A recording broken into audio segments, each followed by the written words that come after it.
Welcome to Introduction to Excel. This is where your journey into the world of Excel begins. Whether you are new to Excel or looking to sharpen your skills, this course lays the foundation for everything you'll learn moving forward.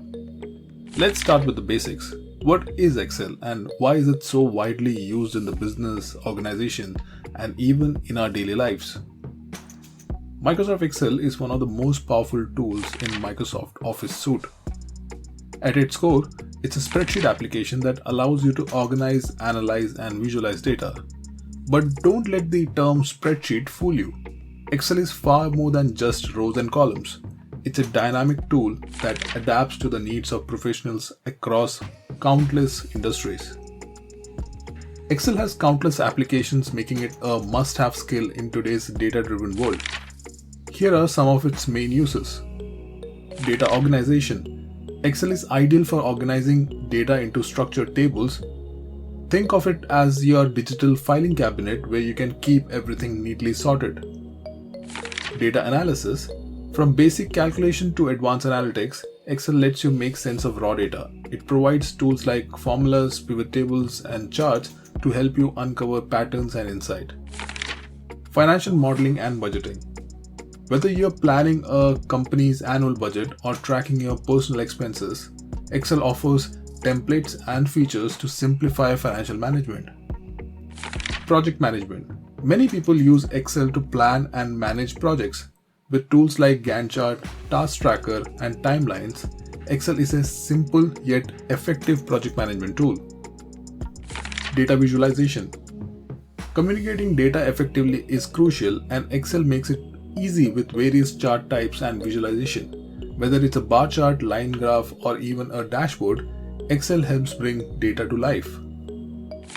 Automation with macros and VBA. For advanced users, Excel offers the ability to automate repetitive tasks using macros and Visual Basic for application. This can save hours of work and improve accuracy. So why is Excel so popular? Because it's versatile, easy to learn, and scalable. It doesn't matter if you're managing a small team or analyzing global dataset, Excel can handle it all. In this course, we'll start with the basic, exploring the Excel interface, managing workbooks, and organizing data. So if you're interested, stay tuned.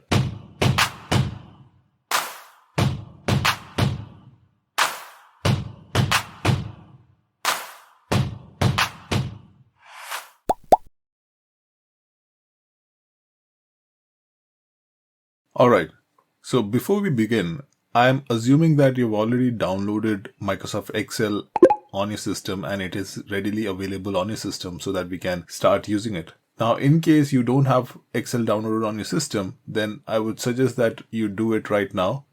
Go to Microsoft website and download the latest Microsoft Excel. Now, there are two major ways to get Microsoft Excel onto your systems.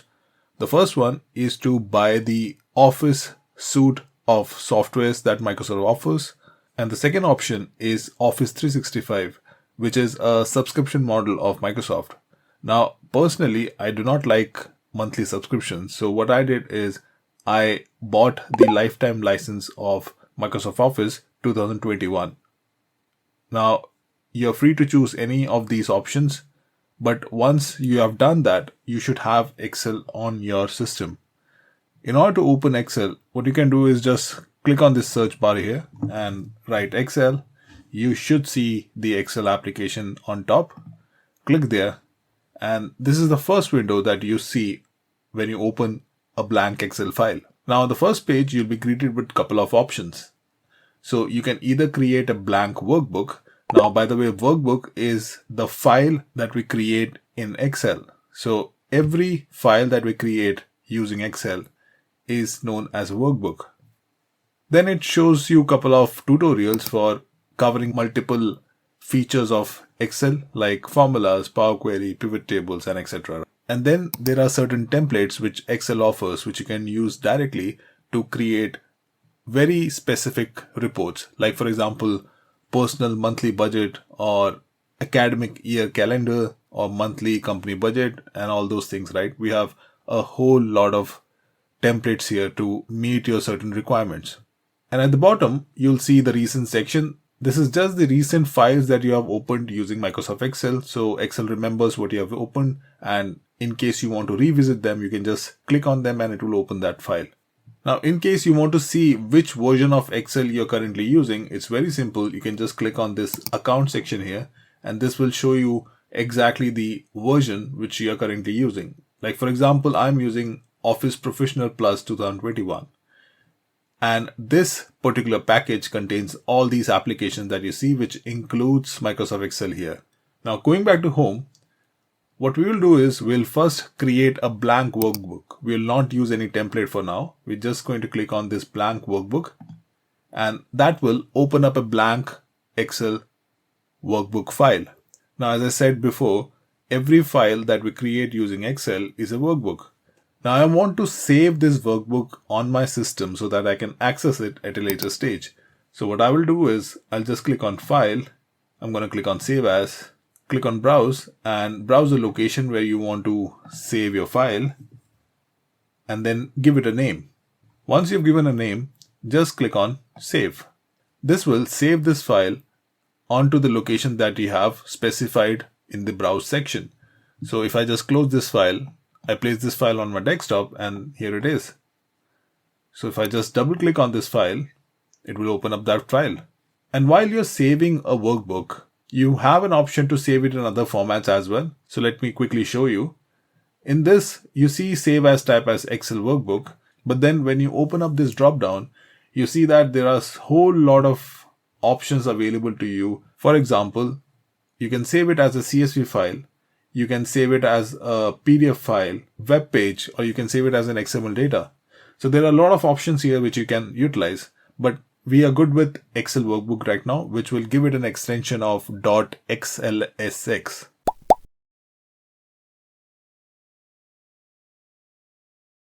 So when you open up an Excel file, this is what you see. Now, this grid that you see, this is called the worksheet. Basically, you can add multiple worksheets onto your Excel workbook. Now, if you see, the name of this worksheet is Sheet 1. And if I want, I can add multiple sheets here by clicking on this plus icon. And this will add a new sheet onto it. And you can add as many sheets as you want based on the RAM that is available on your computer and the size of the data that you're storing in Excel. Now, in this worksheet, if you notice, it consists of a grid structure, and every rectangle that you see here in this entire grid is called a cell. A cell is nothing but an intersection between a column and a row. Okay, so this is a row and these are the columns that is there in Excel. In total, Excel has 1,048,576 rows and 16,384 columns. Now, every cell that you see here has a reference so that we can refer that cell when we are working with our data. And how do we refer the cell? It's basically, as I mentioned before, is the intersection between a column and a row. So when you want to go to a certain cell, I would refer this cell as the column first and the row following that. So this cell that I've selected here would be L17 because it's in the L column and the 17th row. Okay, so this intersection is L17, and you can check the name of this cell at the left here, which is a name box, and it will show you the name of that particular cell. So if I select somewhere else, it will show you the cell name, which is G9. We can rename this worksheet as well if you want. You can just right click on this worksheet here and click on rename and then type anything you like. Okay, so now moving on, above this grid structure, you see one more box, which is this. This is called a formula bar, and this is a very important thing for Excel because all our data related calculations will be done inside this formula bar. Now at the top, you see a couple of other options. This is just a save button and a undo and a redo button. It's right now disabled because we have not done anything in the grid itself. Then we have this ribbon. This is called a ribbon toolbar. Okay. And each one of them has their own speciality and their own function. Okay. So if you click on File, this will take you to this window, which we saw at the beginning of opening up an Excel file. And you can choose a template from here, or you can save this file as a different name, or you can export this file or share this file with anyone. Okay, I'm going to click on this back icon here and go back here. The second ribbon here is called Home, which contains almost all commonly used features within Excel. Like for example, the first section here, which is Clipboard, simply gives you the option of cutting, copying and pasting a certain item. The second one is for font. You can format your text which is written here in certain fonts, sizes and different colors. Then is the alignment, number formatting, then few conditional formatting and styles that you can assign to your spreadsheet. And by the way, a common terminology for referring to a Excel file is also a spreadsheet. Then you have some cell related features where you can insert a new cell, delete a new cell or format a cell. Then we have some editing features wherein you can clear your formatting, you can sort your data, you can find certain text in your data and so on. And finally our add-ins. These are custom add-ins that is available to be used in Excel. Now let's move on to the second ribbon here, which is Insert. And as the name suggests, this depicts all those things we can insert into this Excel worksheet. So the first tab is for tables, where we can insert tables, and then pivot tables, which is again a very powerful feature of Excel, which makes it very easy for us to analyze your data.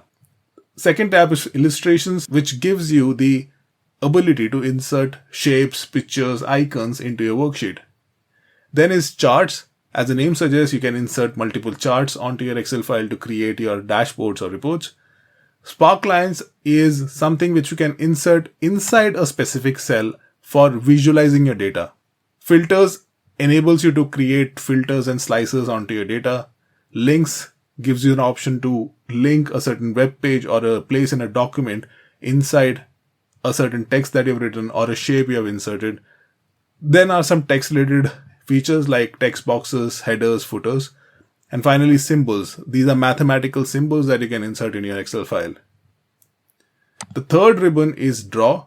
You can use this to draw any shape onto your Excel file. This is an example. Let me just show you. I'm going to click on this pen icon here.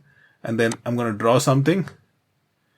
Now if I select this select icon here, this drawing has become a shape for me. I can use this anywhere I want. Moving on is page layout. The first section is themes, where you can change the theme of your Excel file into any color scheme you want from here, or you can have customized colors. The second one is page setup. This is mostly used when you want to print out your Excel worksheets. This will help you to give appropriate margin, orientation, size to your Excel worksheets.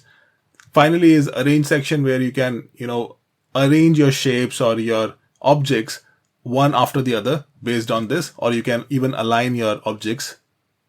Now this is one of the most important functionalities within Excel, which makes it really powerful, which is formulas. There are a whole lot of formulas available in Excel, which makes data analysis very easy. Now in this you have certain options where you can define a certain cell name and use that cell name in your formula reference.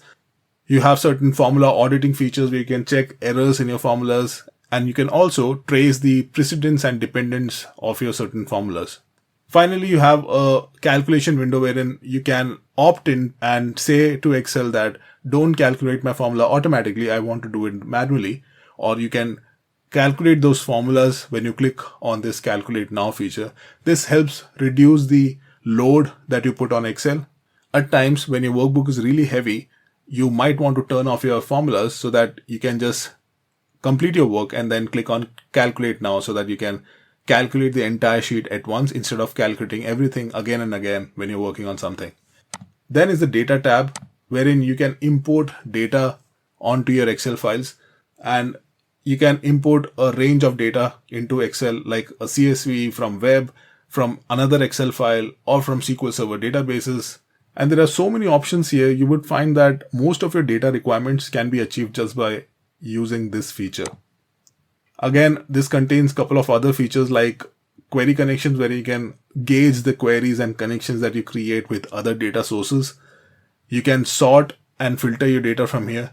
You can also do some additional data steps onto your data, like splitting your data into multiple parts using text to column, flash fill, so that automatically things gets filled up based on a series, remove duplicates, add data validations, and then also you can work with data models in Excel. Again, an advanced topic, we will not be getting into that right now, but it will come in future. You can do some forecasting work here, like what if analysis and forecast sheets. And then finally, you can group certain rows and columns together so that you can create a collapsible sheet. Like for example, I'm going to select these rows here and I'm going to say group here and group. So now I can collapse these range of cells or these range of rows into one single line item here.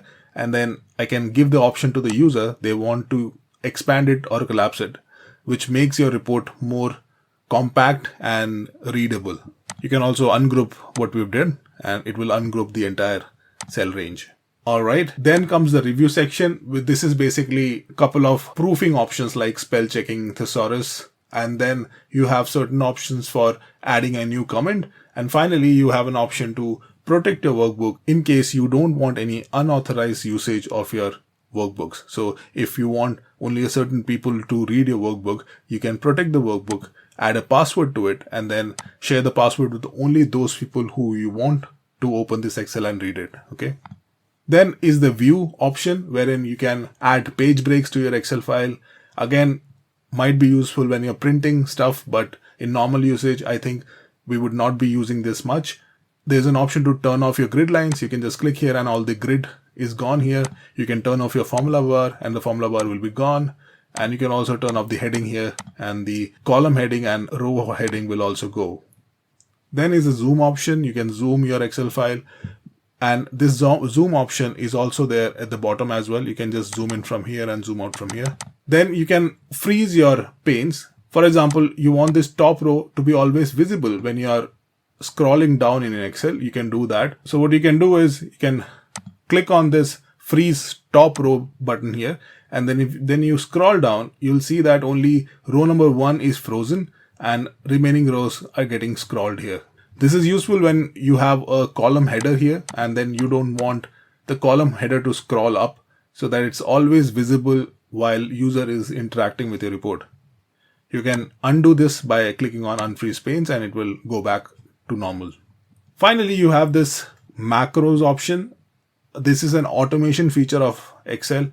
Again, not covered in this video, but then this is something that you would use if you want to automate certain tasks in Excel. And in order to do that, you would have to learn a programming language which is called VBA, Visual Basic for Application. Finally, you have a help ribbon where it has certain trainings available for you. And also, if you want to send some feedback to Microsoft, you can do that by clicking on this button.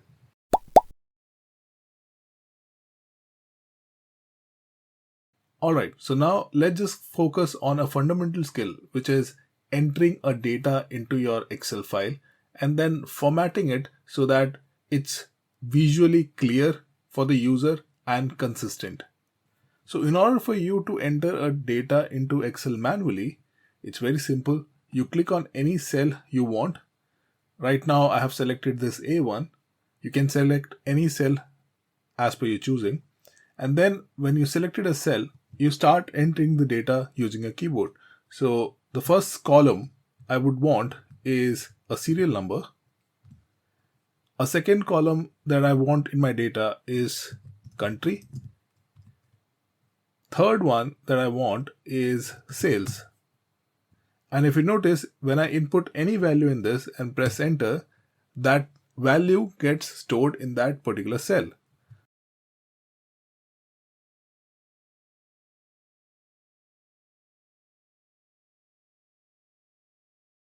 So now that I've entered some value into this, so I'm going to format this as per my choosing. I want this header to be formatted as bold. So what I can do is press shift and press on the arrow key so that we can select multiple cells. At the Home tab, you'll see that there is this font section. You can change the font of your text from here. There are a lot of options here, and also the font size. There is a shortcut here to increase your font size or decrease your font size, so that you do not have to go to this drop down again and again and just click on this or this button to increase or decrease your font. I'm going to keep the font as it is for now, but then I want this to be a bold font. So I'm going to click on this bold. Along with bold, I can also choose to have this in an italic font. So you can just click on this italic, or you can also underline your text here. Okay. But for now, I'm going to keep it just bold. Then because this is my header row, I'm going to color this in a different color. So for coloring that, there are two options. Either you can color your text itself, or you can give it a background color. I'm going to give it a background color from this option here, and I'm going to choose this color. And if you want to change the text color here, you can choose this option and give it any color you want. Now once done, again I'm going to press Shift and press my arrow keys to select this entire thing, and then press the down arrow key to select the entire data. Now that my entire data range is selected, I want to give it a border of sorts so that my data looks a bit more clean. So to give it a border, I'm going to click on this button here, and it gives me a lot of options. You can choose some pre-made border options here, or else you can also choose to have custom borders drawn onto your cells. For now, I'm going to choose this pre-built option which says all borders. And this is going to give me a proper structured data inside this Excel sheet. Now, one thing that I would like to show is, let's say you want to add one more row item here. So I'm going to press 4 here, and let's add another country. Now, if you notice, the formatting did not continue as we desired, right? So in order for us to continue the same formatting, there are two options.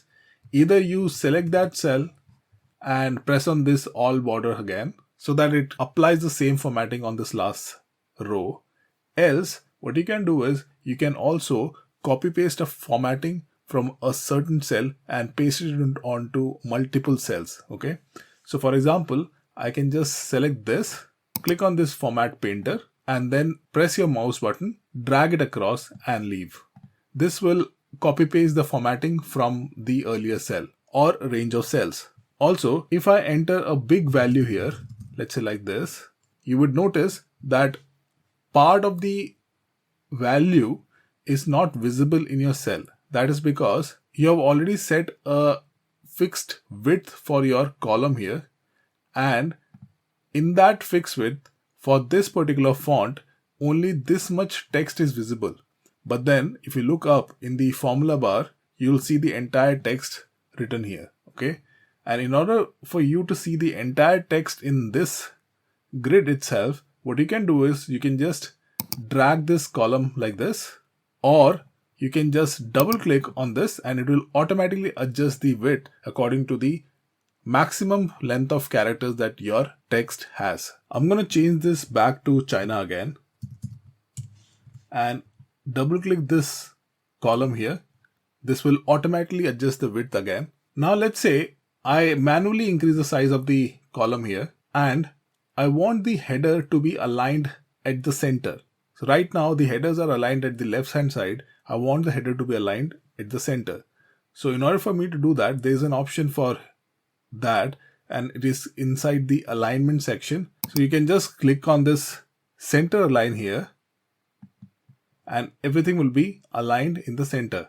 Similarly, if I just increase the size of the row from here, and I want this text to be aligned in the middle of the row, what I can do is I can just select the row that you want to align and click on this middle align. This will align the text in the middle. Similarly, we have a top align, a bottom align, a left align, and a right align as well. There are other options as well to rotate your text and then increase the indent within your text. Like for example, on this cell, I want this to be indented a little bit towards the right. So I can just click on this indent icon and you'll see that this text has moved towards right. And similarly, I can click on decrease indent to move it back to the left. Now let's look at a neat trick to enter the data. Right now we only have 4 row items and we have written this 1, 2, 3, 4 manually.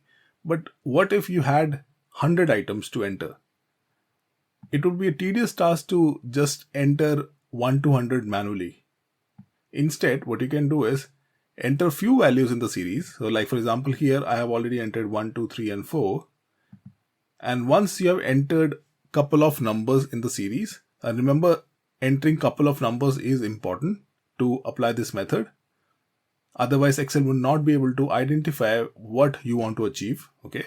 And then once you've entered couple of numbers, let's say 2 or 3 numbers, just select the cells where you want to apply the remaining numbers and then come to this fill section, and inside this you'll find this series. And now I can just press OK if I want to increase the number by 1. That's why it says step value 1, and press OK. And if you see, it has automatically generated number 1 to 31. I can keep on dragging this till the end, let's say till 100th row, and then it will generate 100 numbers. A shortcut for that is also that you can select couple of rows like this, and at the bottom you'll see this small square. Let me just zoom in a little bit to make it a bit more clear. And if you see, there is a small square here at the bottom right. Just press left click here and then drag. Excel will automatically generate a series for you. Also, let's say you want to create a new column and it has a fixed logic. Let's say, for example, I want to create a short name column. And in this short name column, I want the first 3 characters of each country. So first row is IND. And the remaining one, I do not want to enter manually. So what you can do is you can just select the rows or the cells where you want to enter your data. And remember, it should have at least 1 or 2 items so that Excel can use it as a sample. And then again, go to fill. And inside this, you'll see this flash fill option. Just click here and automatically Excel recognizes that in this row, you want the first 3 items of the country here, and then based on that it has generated the remaining values. But in order for this to happen, just remember there are no spaces in between. Okay, if there are spaces in between, then Excel would not be able to recognize that this entire thing is one data and it needs to refer to country here, right? So there should not be any blank columns in between. It should be all in one single continuous flow of data. Now let's remove the extra rows that we have created. In order for me to remove, there are a couple of options. I can just simply shift and click on down arrow, select all the cells here, and then come to this delete section, and I'll just say delete sheet rows. Okay. What this will do is this will delete the entire row here. I can also delete the cells here which I have selected. So what I'll do is I'll just click on delete cells. Once you click on that, it will ask you whether you want to shift the cells left or up or entire row. Okay. So I'm going to just click on entire row because I want to just delete the entire row from here. And that's it. Okay. Now again, I'm going to format this entire thing into all borders. And by the way, if you want to clear a certain formatting that you have already applied, what you can do is you can just select the range of cells that you want to clear the formatting from and then click on clear, and you can either clear all, which removes everything from the selected cell, or you can just clear the formatting which we want right now. So I'm just going to click on clear formatting and this will remove the formatting that you have applied. Okay. And if you remember, I want to apply the formatting again, you can just select the cell, format painter, click and drag, and it will apply the formatting. Now finally, I would like to show you how to format a certain number. So what I'm going to do is I'm going to select this. I want 1000 separator in this number here. So what you can do is you can come to this number section click on this drop down and let's choose a currency format. So I'm going to choose this. And the moment I chose this, you will realize that the numbers are not visible. That is because the width of the column is not accommodating the entire value of the output. But then the formula bar is showing this. So if you remember, to see the entire value, you can just double click here. It will automatically adjust the column width. And now you can see the values here. Although here it contains the comma separator and also the currency value, and then there are two decimal values here. You can choose to not have those decimal values by clicking on this button, which will decrease your decimal values. So if I click once, it will decrease one decimal value. Click again, it will decrease one more. And similarly, if you want to increase your decimal, you can just click on this increase decimal here. There are many other formatting options here. You can choose from any default formatting options like number, accounting, short dates. If you're not satisfied with all these options, there are many other custom options as well, which you can find by clicking on this more number formats. And then you'll be treated with all these options for formatting. So you can choose to have again number, accounting, date, text, and then you have this custom option where again you can create custom formatting to meet your requirements. If you want to just sort your data based on a certain column, you can do that by selecting that column, click on sort and click on A to Z. It will ask whether you want to expand the selection or continue with your current selection. We would like to expand it because we want the entire data to be sorted, not just this country column.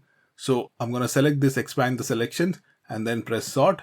Now if you see, it has sorted the entire data based on this country column alphabetically. Now you can also choose to apply a filter onto your data by clicking on this sort and filter and clicking on filter. And if you notice, it has applied a filter drop down onto your data. So now I can just click on this drop down and select anything that I want. Let's say only Canada and India, and press OK. This will filter your data. But remember, this is not removing the other data set which you filtered out. It's simply hidden. So I can always get it back by clicking on the drop down again, pressing select all and press OK, and the data is back here.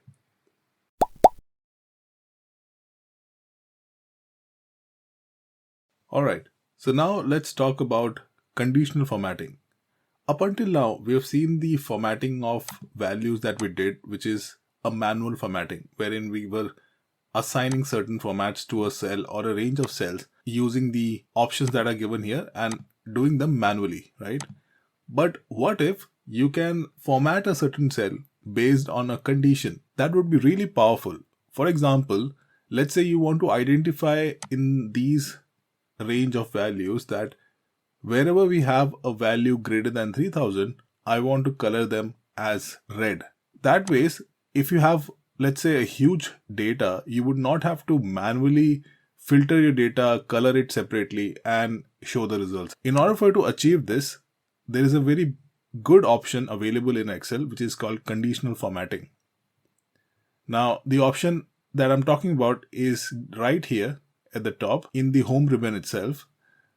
Before we apply conditional formatting, a best practice is to select the range of cells where you want to apply the formatting. So right now I've just clicked and dragged and selected all these cells here, or else you can just select the cell, press shift on your keyboard and press your arrow keys to select everything. And by the way, there's another shortcut that you might want to use is press shift and press control and then press the down arrow key to select everything at once till the bottom. Now once the range of cells are selected, click on this conditional formatting. Now the first thing that we want to apply is wherever we have a value greater than 3000, I want to color that cell as red. So there are some pre-built conditional formatting options which Excel gives us. So first one is highlight cell rules, and this is exactly what we want. I'm going to select this greater than, and here I'm going to say greater than 3000, and I'm going to say light red fill and dark red text. I can choose to have some other colors as well, and I can also choose to have custom formats. So when I click on custom formats here, I can go to fill and choose any color that I want, choose any font I want from here, and any number format from here. Okay, But for now, I think light red fill and dark red text is fine for me. And I'm going to press OK. And if you see, I have two numbers which are greater than 3000. Now let's say the rule that I applied, I want to change that and I want to edit that rule. In order to edit the current rule, what you need to do is go to conditional formatting again, click on manage rules here, and you will see the rule that you applied. You can click on it and click on edit rules, and it will open up like this.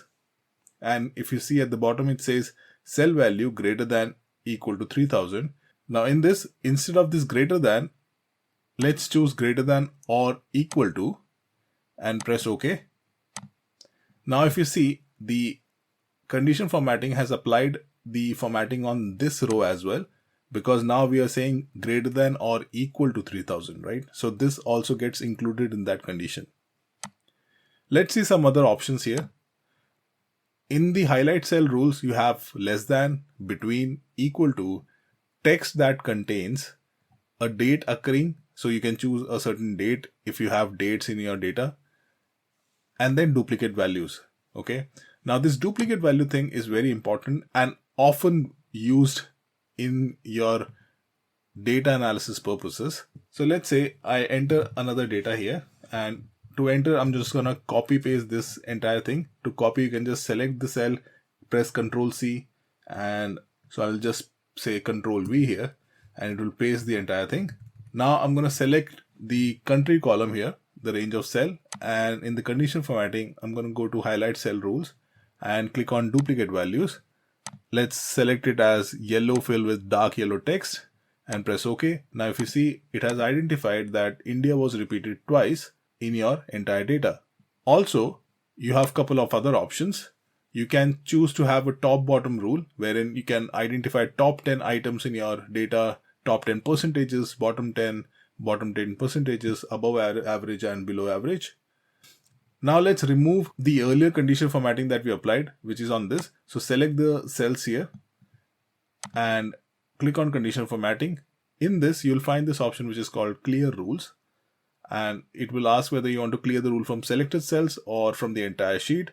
We want to just remove the condition formatting which is on the selected cells here. So I'm going to select here, and it has removed that condition formatting. Instead of this, what we're going to do is we're going to add one more condition formatting, which is a data bar. Now data bar is nothing but a visual representation of your data, which tells you which value is higher than the others. So when you look at certain numbers on a big table, it's at times very difficult to identify which one is higher, which one is lower. So what we can do is we can add a data bar, and from this data bar option, you can just select any color that you want. Let's say this blue color.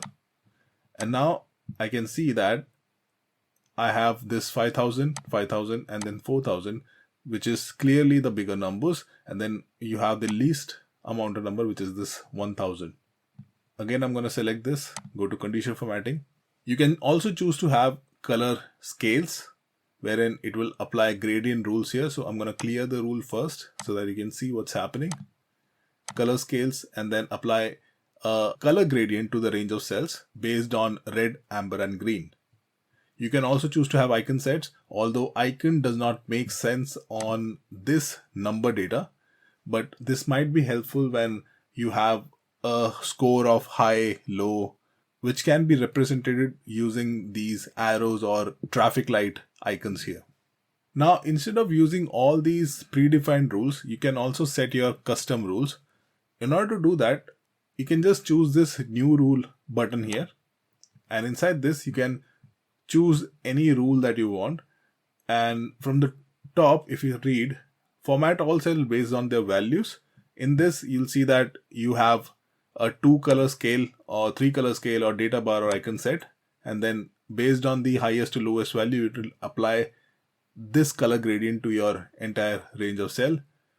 Only format cells that contain, again, cell value between this and this, or cell value equal, not equal, greater than equal to, and all those things. You have all those options.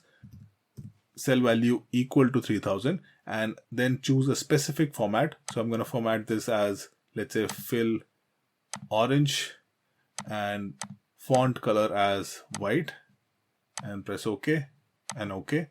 So now it has highlighted only that cell, which is 3000, and it has chosen a custom format that you applied. Also, let's clear this rule. I'm going to click on new rule again. The last one is very interesting, which is use a formula to determine which cell to format. Okay. Now we will cover formulas little bit in this course, just so that you get a taste of what Excel formulas are. But then this is a good introduction into the formulas. So what I'm going to do is I'm going to just select this, and in this place provided, I'm going to just click on this so that cursor is here now. And now I'm going to select this value here. Okay. What this is saying is C2, as I mentioned before, C2 is nothing but the intersection of column C with row number 2. So this is C2. And I'm going to say greater than 4000. Now, if you notice, when I apply this, and I'm going to format this in a different way, let's say a green color. Okay. Now, when I apply this conditional formatting onto this, you will notice something weird.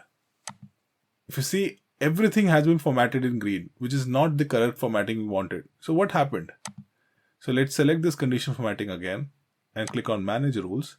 I'm going to double click on this, which edits that particular rule. What happened is Excel has a way of referencing a cell.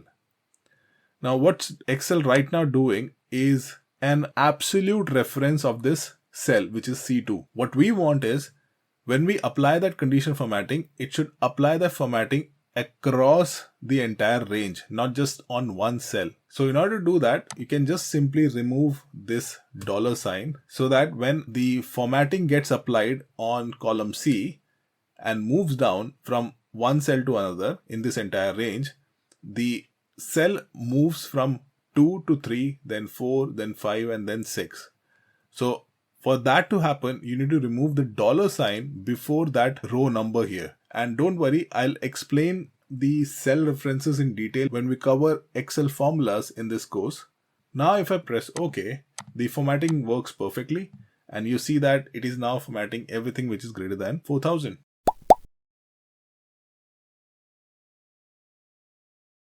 So now let's talk about data validation and protection. So what is data validation?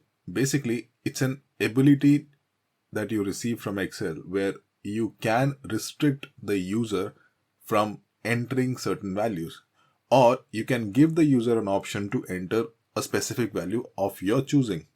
Let me give you a couple of examples which will make this concept much easier for you. Before we progress, let's just quickly make a copy of this sheet. So in order to copy a sheet, there's a shortcut. You can just come here to the sheets here and right click and then click on Move or Copy. And then I want the sheet to be placed at the end. So I'm going to say Move to End. And then I'm going to click on Create a Copy. If you don't click on this Create a Copy, this will not copy the sheet. Okay. So I'm going to just press OK. And if you see now, it has already created a new sheet for us, and it has automatically named it with the same name and a 2 after it. So let's rename this to data validation. So right click, rename, and I'm going to say data validation here. Let's say you want the user to enter certain values in this range of cells. You do not want them to enter anything less than 1 or greater than 15. Okay. So in order to do that, I'm going to just select these cells, come to data, and then inside data, you'll find this tab called data validation. Click on the drop down here and then select data validation. This will give you a prompt here, and inside this prompt, you will see there is a drop down which says allow. Right now it's set to any value, which means the users are free to enter any value they want. But if you open up the drop down, there are a lot of options here. I want it to be a whole number, and I want it to be between 1 and 15. Okay. Which means user will not be able to enter anything beyond these numbers, 1 and 15. And also they won't be able to enter in text as well. Okay. Now there are a couple of other options as well. In input message, you see it's saying show input message when cell is selected. And then you have an error alert tab as well, wherein it says show error alert after invalid data has been entered. Now I'll show you all these with an example. Let's just first try this the simple way. So I'm gonna just press OK here without making any other changes on any other tab. So press OK. Now in these cells, the validation has been applied. Now let's see if it works or not. So I'm gonna enter 1, which is a valid entry. So there's no error here. I'm gonna enter 15, which is again a valid entry, no error. But let's enter 20 here. The moment you try to enter, it will give you an error and it will ask you to retry or cancel. So if you press retry, it will give you another chance to enter the value. This time I'm going to enter a text. Again, it has given an error because this is a text, not a number. I'm going to enter another value which is less than 15, let's say 13, and it has accepted. Okay. Now let's go back to the data validation and see what's happening. Okay. I have selected those cells again. Go to data validation. And now in the error alert, it says show error alert after invalid data has been entered. Instead of this cross icon, I want something else. I want an information sign. And then I can add a certain custom title as well. Okay, press OK. Now let me enter something beyond 15 here.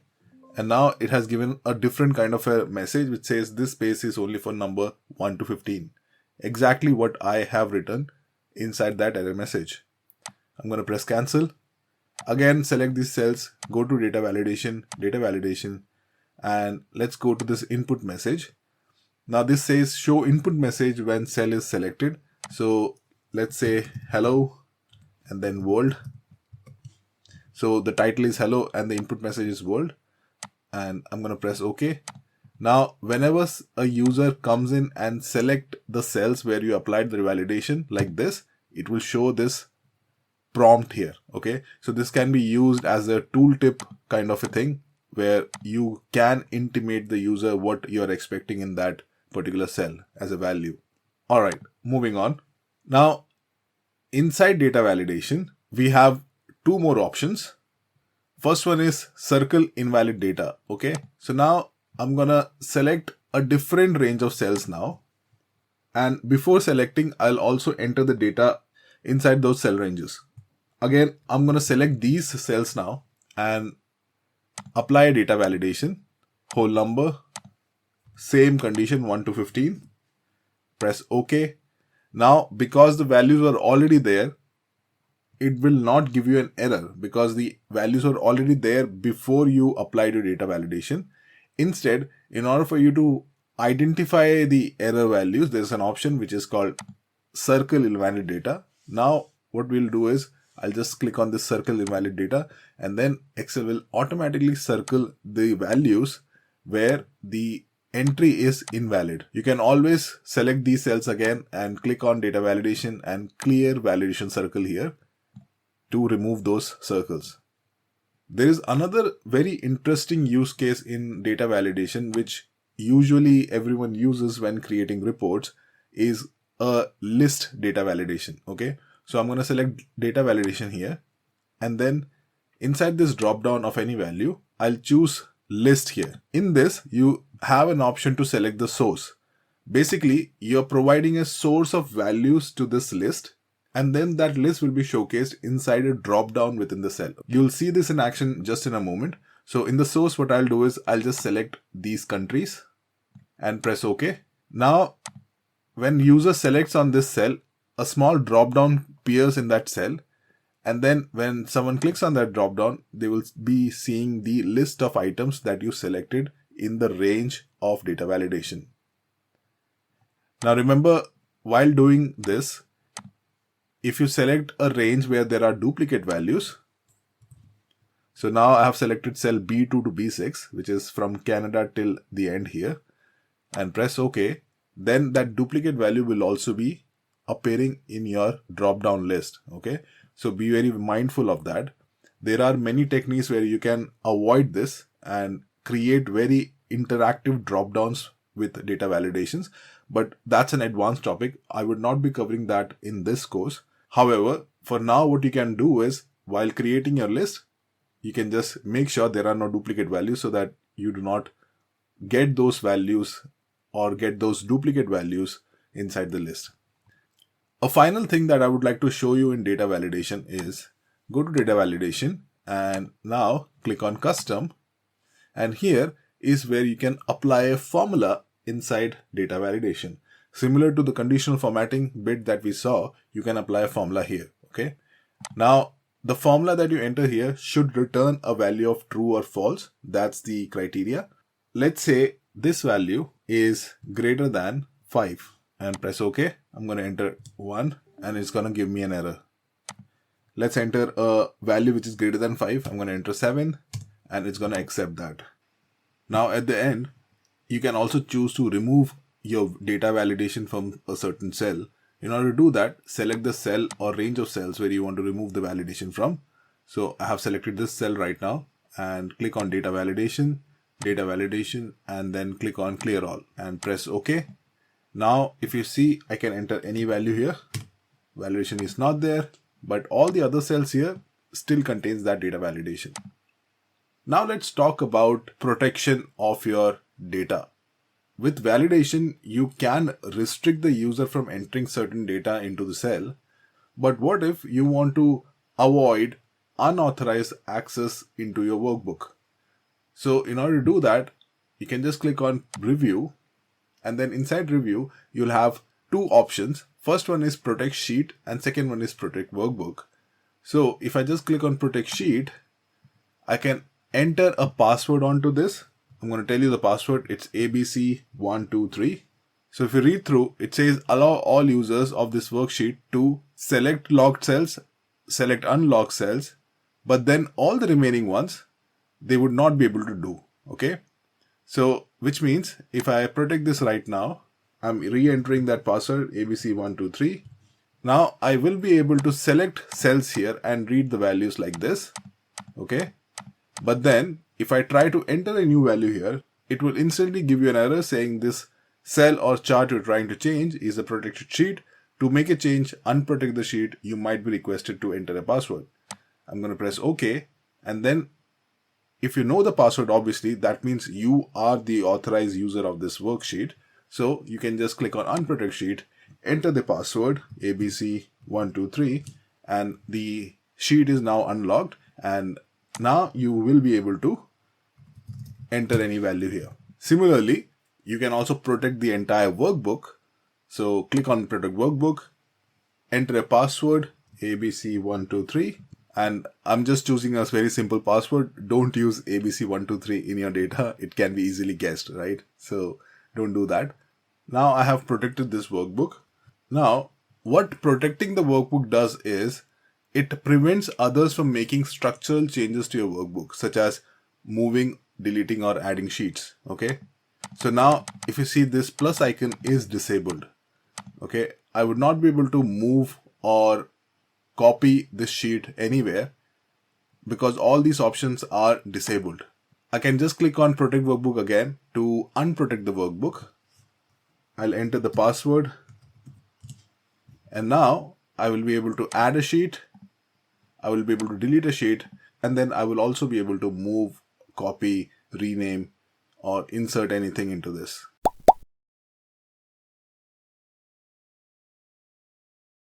This module focuses on equipping you with essential skills needed to use formulas and functions effectively in Excel. You will learn how to perform calculations, manipulate text, and work with dates and logical conditions, which is a backbone of data analysis process in Excel. Now, before we begin, let me explain the anatomy of a formula in Excel. Every formula begins with an equal sign and will contain a cell reference. Now, if you remember, inside conditional formatting, I did mention cell references briefly, but we will see that in detail here. And the third component is operators. So it can be an addition, subtraction, multiplication, or division. Now let me give you an example. So click on any cell here, and as I said, it begins with an equal sign. So I'm going to say equal. Now what I want to do is I want to subtract returns from quantity. So let me give it a cell reference. So I'll choose the bigger number here, which is quantity, and then I'll add an operator, which is a minus sign for subtraction, and I'm gonna say return. Okay. So in essence, what I have done here is I've used an equal sign, I've used two cell references, F2 and I2, and then I've also used an operator here to subtract both of those.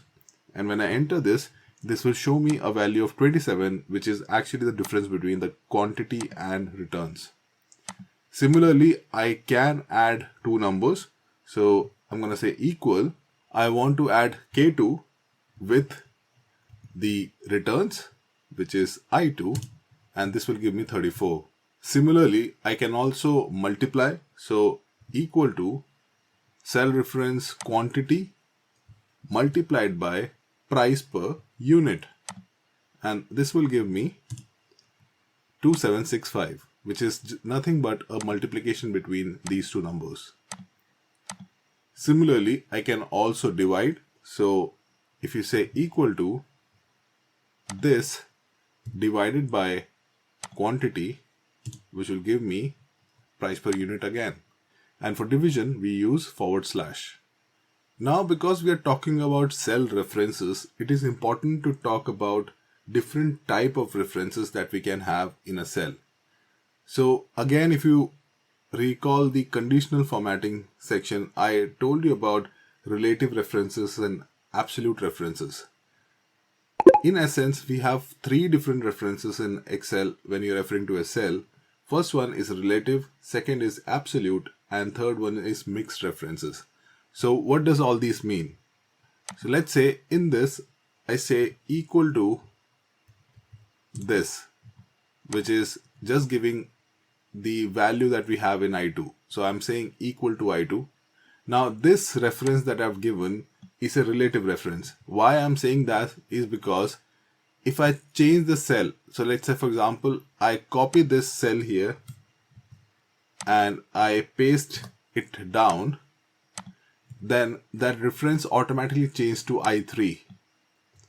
And if I copy this cell here and paste in column O, then that reference has changed to H3. And if you select the formula bar here, it will highlight the cell which the formula is using. And if you see, it has shifted from I to H here. So it changes the position or reference related to the cell that you're pasting it into. Second is absolute reference, which means if I say equal to return here, which is I2, and place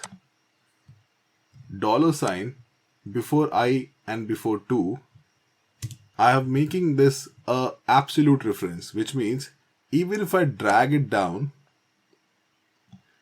all the cell will still refer to I2. In this formula, if I just remove $sign from the row section, which is 2, and then drag this formula down, reference for each one of them has changed. Okay, and you can observe this in this formula bar. Every reference for the row has changed. Now, in this cell, let's say I'm gonna keep the row constant.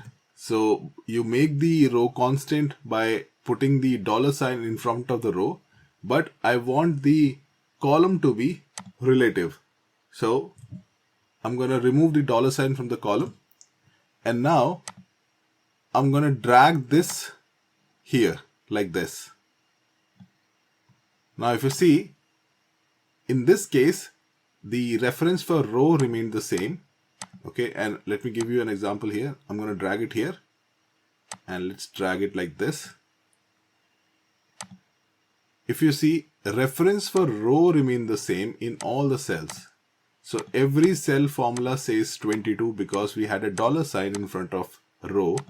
But if you observe the column is changing with every cell position because the column is now relative. And now this reference is called a mixed reference. And by the way, there is a shortcut for changing the reference in the cell. So if I select any cell here, and while selecting, if I press F4, then it will first do a absolute reference.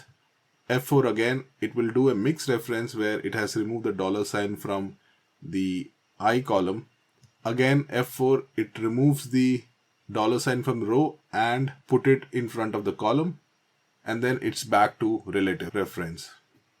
Alright, since now you understand references, it's time to understand the order of operations, which means when you enter a formula, how does the operation runs through?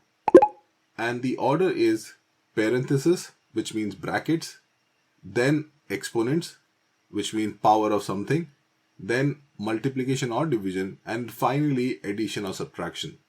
So let me give you an example. I'll say equal to parenthesis quantity minus return divided by 5 plus 2. Then what will happen is it will first resolve the formula which is there inside the parenthesis here. So it will do F2 minus I2. Then comes the exponent, but exponent is not there in this formula. So it will then go to a multiplication or division. So we have a division here. So it will divide that number by 5.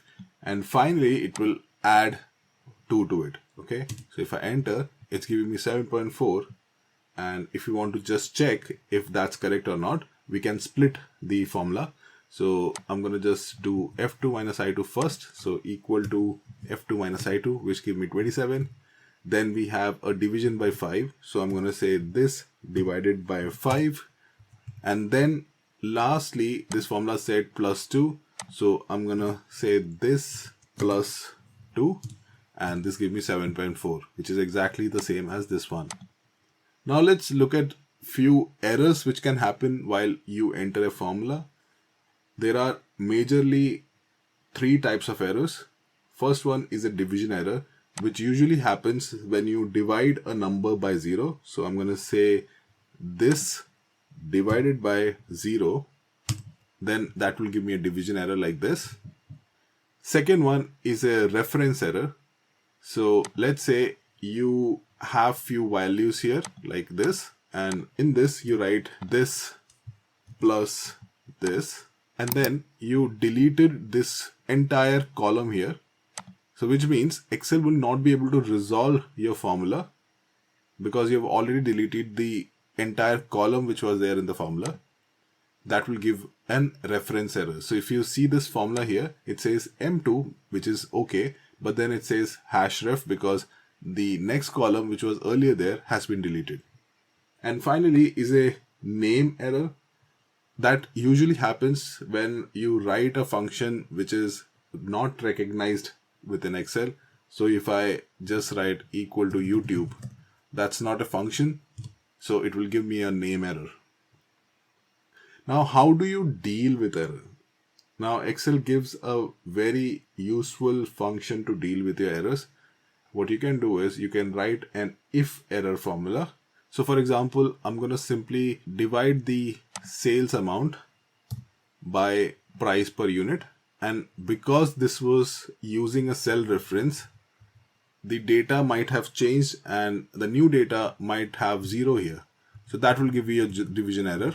So in order to avoid this, what you can do is I can just click here, write another function outside of this main function. So that function is called if error. And you can just select it from the suggestion box that Excel is giving here for the formula, or you can write the entire thing. I'm just going to select this, and then the parameters that we have to supply, the first one is the formula itself, and then comma, and then we have to write what would be the value if you receive an error. So if you receive an error, I want this to be 0, and close the brackets and enter. So which means whenever I receive an error where sales divided by price per unit is an error, give me a 0. I can also have a text here, and in order to write a text inside a formula, I can use a double quote here, and I can say invalid, and that cell will display invalid whenever you receive an error in your formula. Alright, so now comes the fun part. What we're going to do is we're going to learn how to use inbuilt functions of Excel to make calculations with your numbers. And we're going to understand these functions, breaking them down into different categories of function. So the first category that we will be looking into is called aggregation functions. And within this, we have 6 functions that we will learn today. So in aggregation, the first one is sum. So what we'll do is we'll write a equal sign similar to what we do for any function or formula in Excel, and then write sum, which is the inbuilt function within Excel. And when you write sum, the IntelliSense function gives you a lot of options. We'll choose the first one, which is sum, and double click there. The moment you choose that, it inputs that function into the cell and also opens up a bracket which is asking for certain parameters. The parameters are numbers which you want to sum, obviously. So I'm going to select these range of cells here. So if you look at the function bar here, it says sum bracket open, and then it's selecting the range from I2 to I22. And then at the end, I'm going to close the bracket and press enter. So it's going to give you the sum of all these numbers. Okay. By the way, Excel has another feature. When you select a range of cells, you will see the sum at the bottom. It will also show you the count and also show you the average as well. Okay. So just in case you want to quickly check what is the sum for a range of cells, you'll see that at the bottom as well. The next function is average.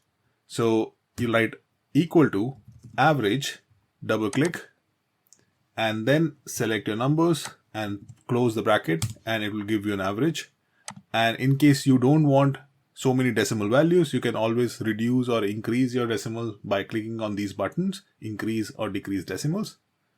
The next function is called min, which stands for minimum, which gives you the lowest number within a range of cells. So I'm going to write equal to min with parameters. I'm going to select this entire range, close the bracket. This is going to give me the lowest number in that range, which is 2. Opposite to that, Excel also has a function for maximum, which is called max. So I'm going to write equal to max and then open up a bracket. And by the way, if you're wondering, you can also select a function by pressing on tab. So I'm going to press equal to, write your function name, select that function which you want using the arrow key, and then press tab, and it will input that function onto the cell.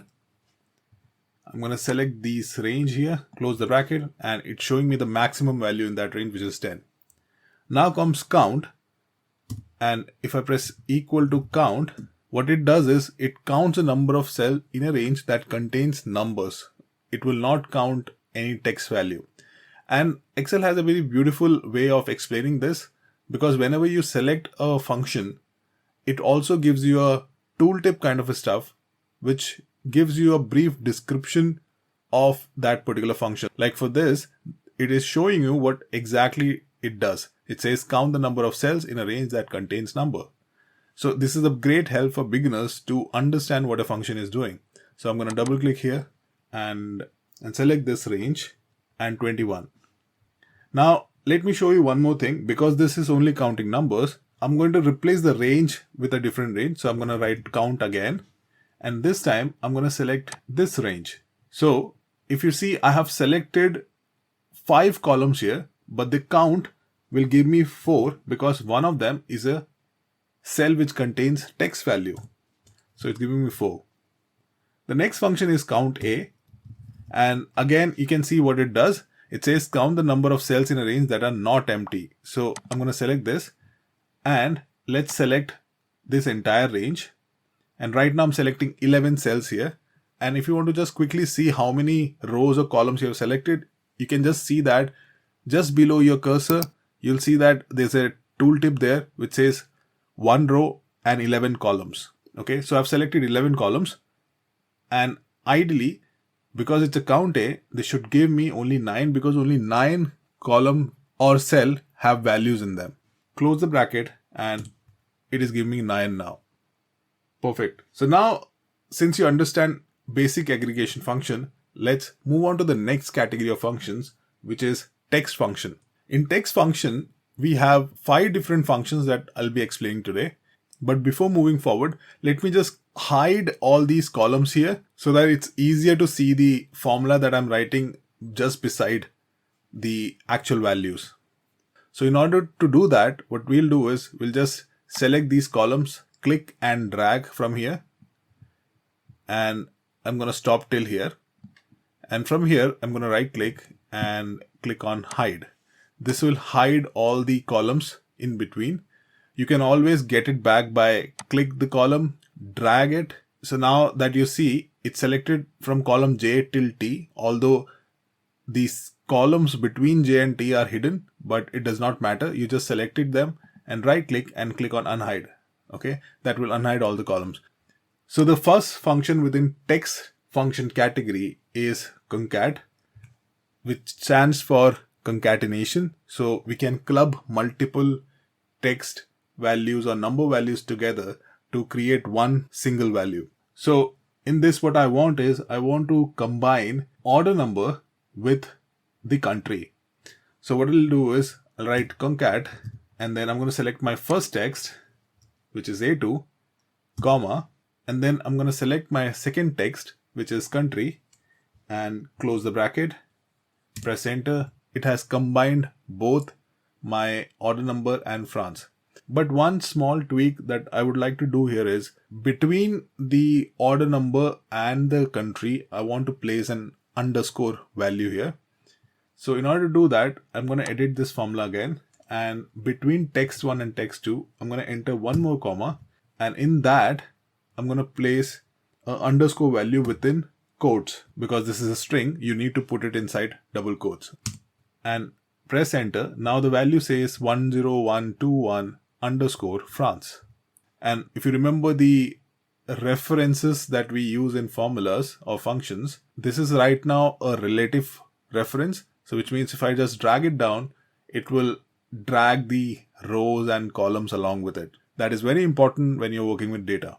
The next function is left. Basically what this does is it gives you a couple of characters that you desire from the left side of the string that you're referring. So let's say I want the first 3 characters from the country column. So what I'll do is I'll write equal to left, select the text that you want, and then it asks for number of characters you want to extract. I'll say 3 because that's the number of characters I want, and close the bracket. And now it has extracted first 3 characters from my cell value. On the opposite side, we also have a right function, which does the exact opposite. It gets you certain number of characters from the cell value from the right hand side.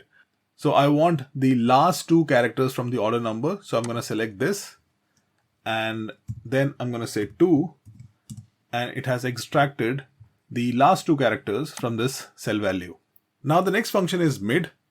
This is really interesting because this gives you the flexibility of selecting anything within your cell value. Okay, so I'm going to press equal to mid, and let's say from the city column, I want the character which starts from the second position, and I want 2 characters from there. So I'm going to select this. I'm going to say the starting position for me is 2. So it will start counting 2 from the left, and I'll say that I want 2 characters from there. So if you see, it says EI, which means it started from the second character. The first character was R, and then it started from the second character. And then from there, it counted 2 characters, which is E and I, and then it gave you the results. You can alter the condition here and say start from, let's say, third and give me 2. So this will also do that. You can also say that start from 2 and give me 3, and this will also give that. Let's enter a big number here, 5. And if you see, it's still giving you IMS because there are only 3 characters after the third position. So it's only giving you IMS. The last function is trim. This is important because at times in your data, you might find unnecessary spaces and you can remove them using trim. So let's say in this example here, it says South Brisbane. I know that I need a space between South and Brisbane, but if the space is more than 1, then that's an unnecessary space like this, right? Also, if I have a space at the beginning or I have a space at the end here, like this, right? Then that is also unnecessary.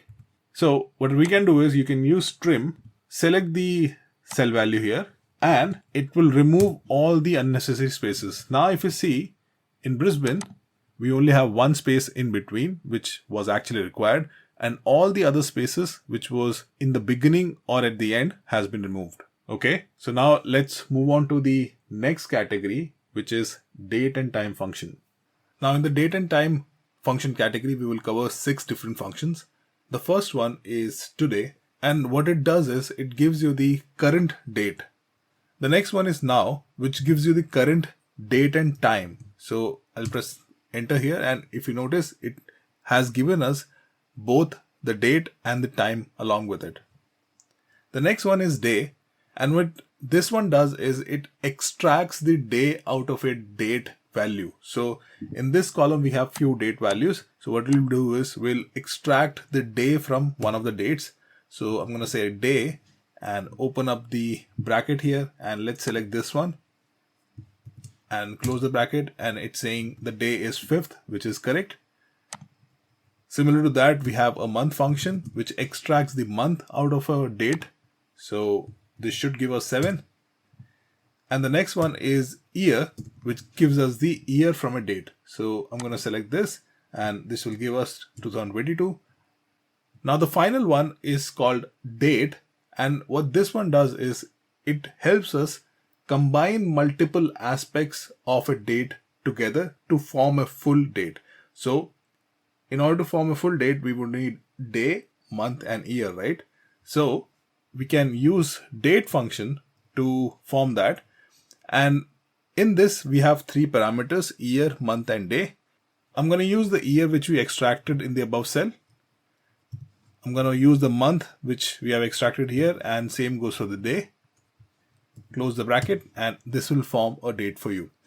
Now, you might wonder, why do we need this? So let me give you another scenario here. Let's say you are working with these dates, but then there's a requirement wherein you need to convert these dates and keep the month and the year in those dates, but all the day should change to 1st of that month. So for that to happen, what you can do is you can just use the date function.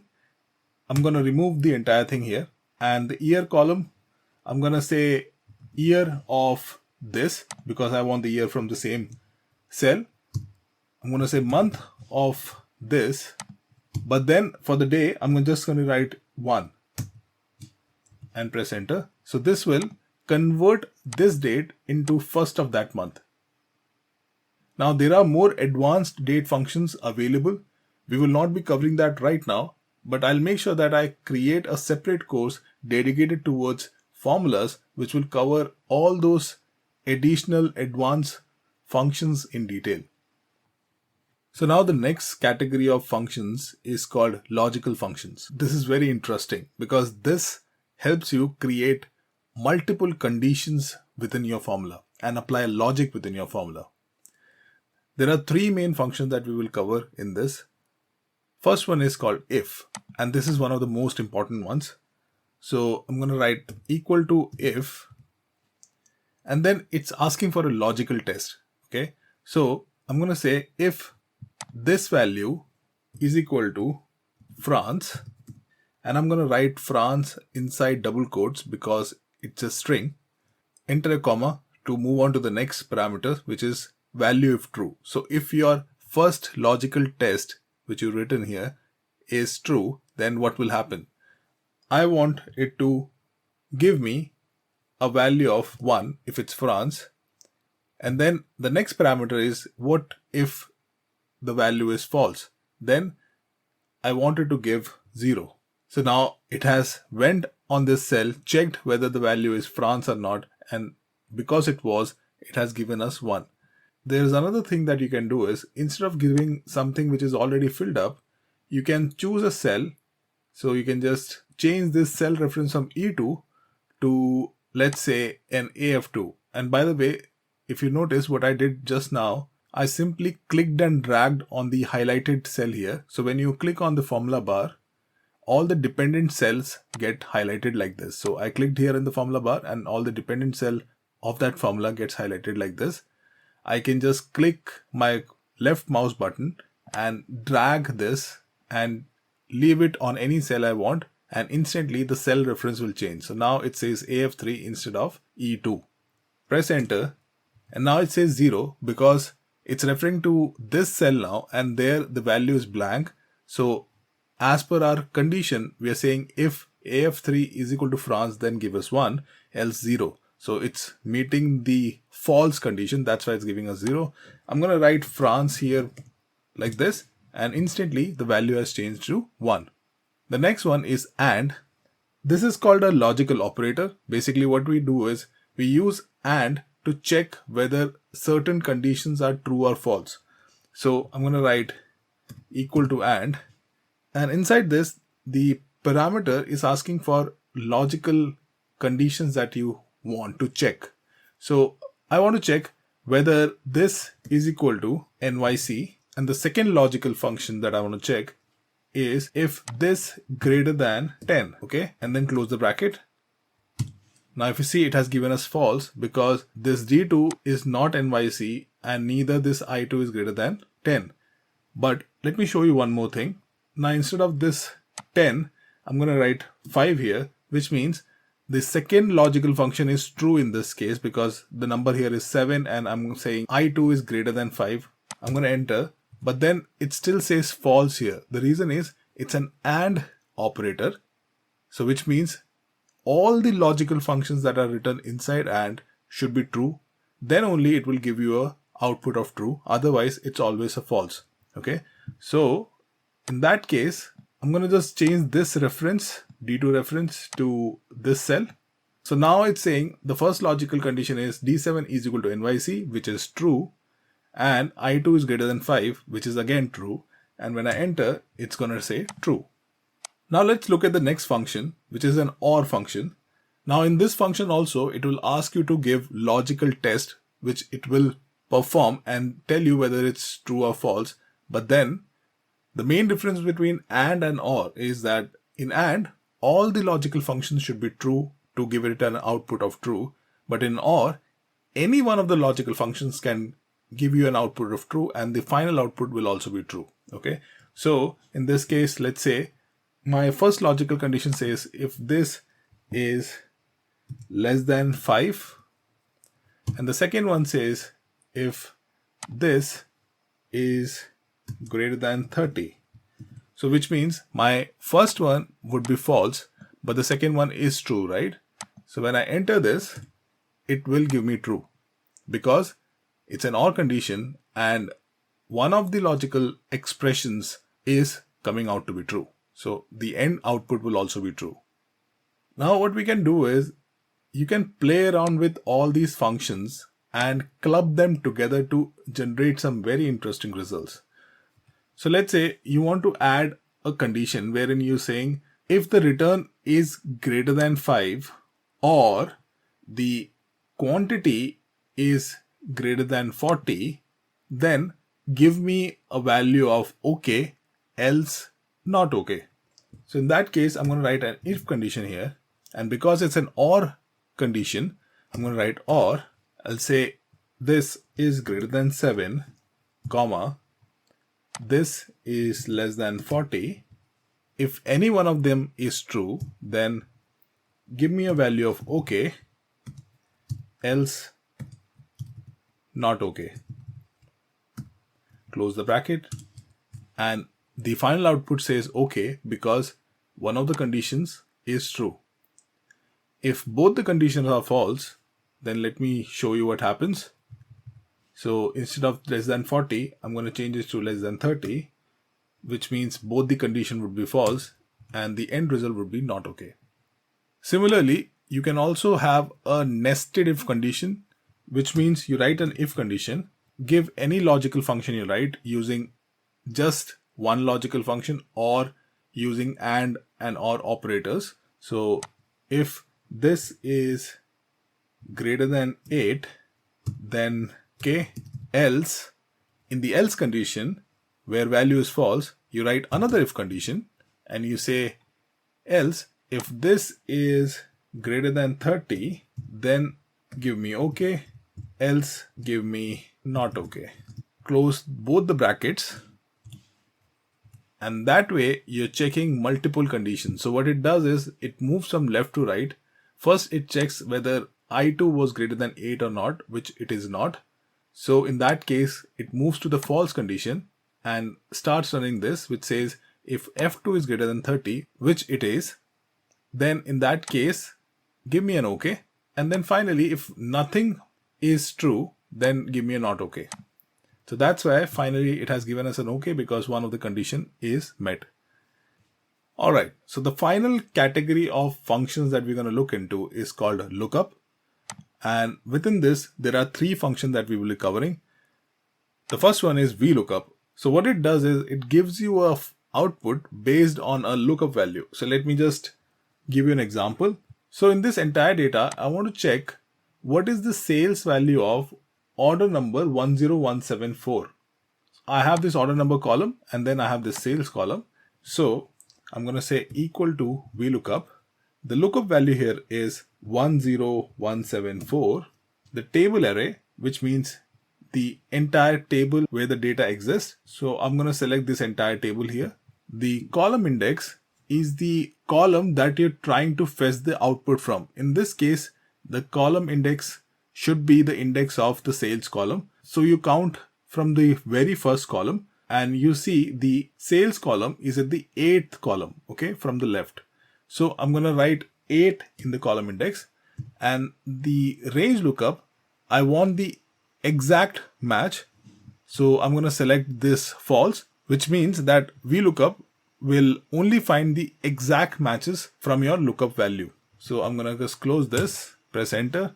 Now if you see 10174, the value is 8014.82, and that's exactly what it's giving us. Now, instead of hard coding your value like this, a better approach would be to remove this and enter a cell reference here, which means VLOOKUP, the lookup value is AJ3 here, and then everything remains the same. Now it's giving an hash NA error because there's nothing entered in this value here, and we have looked into how to resolve this hash NA errors, right? But for now, because nothing was entered, that's why it's giving hash NA. I'm going to write 10174 and it's going to give me the output sales. The good thing about this is I can choose any number from this order number, enter that order number here, and it will look up the sales value for that particular order number here automatically. Now, this is called VLOOKUP because it's looking up using the vertical columns. The same can be applied on horizontal rows, okay? That's why we have another function which is called HLOOKUP. So equal to HLOOKUP. The lookup value in this case is, let's say, city. The table array is this entire thing. The row index number, I want the 8th row, and the range lookup is again exact match. Close it, and this is going to give me Allentown because the lookup value was city, and I asked it to give me the 8th row, which is Allentown here.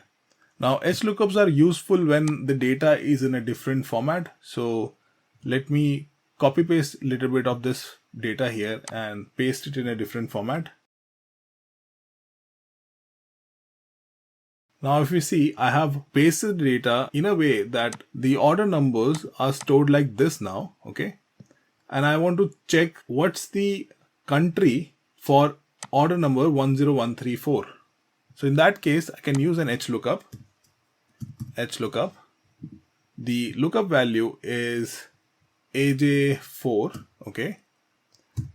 Table array is this entire thing, and row index is 5 because the country is in the 5th row here, okay, from the beginning.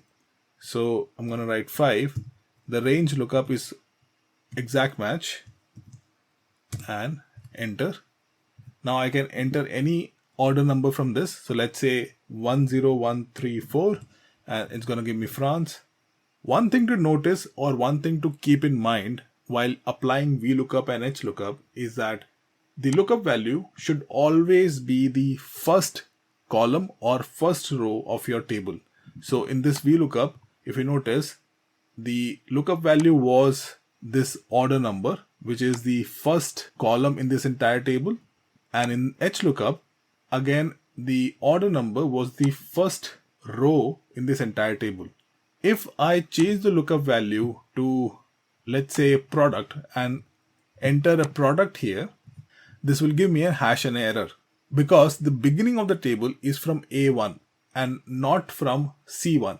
If it was from C1, this will not give me a hash and A. So I'm going to change this to C1 now and then change the column index here, which is right now at 8 to 3 because country is third column from the beginning. So 1, 2 and 3 and press enter. And if you see now it is giving me France.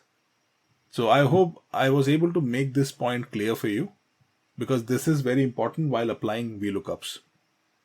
Now the final lookup, which is the newest edition of lookup within Excel, and most probably if you're using an earlier version of Excel, you will not see this function in your Excel file, which is XLOOKUP. I'm going to write equal to XLOOKUP. Now it's asking for a lookup value.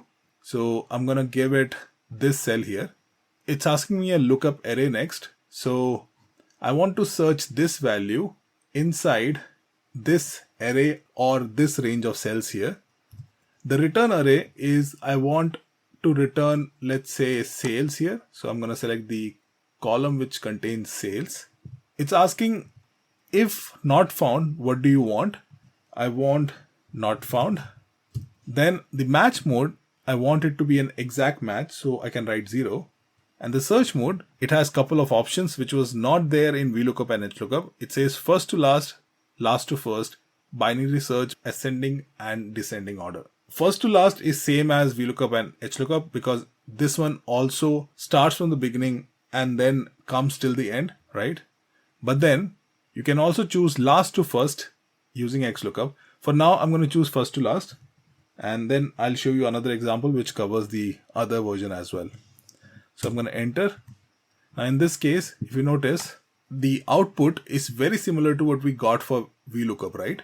But the advantage of XLOOKUP is that it's much more flexible. So the limitation that we had wherein lookup value should always be the first column of your table is not there in XLOOKUP because here we are not selecting a table range. Instead, we are selecting lookup array and return array. So I can just change this reference to AJ3, which is motorcycles. And in this lookup array section, I can choose C1 to C22. And this will again give me the value of 2765. Now, let me give you another example where this XLOOKUP comes in really handy. In the search mode, instead of 1 here, I'm going to write -1, which says last to first. Now the value says 3307. That is because now instead of going or searching the values from top to bottom, it has started from the bottom to the top. And because it was searching for motorcycle, it found motorcycle in the first instance itself and found this value, which is 3307, and it has given you that value.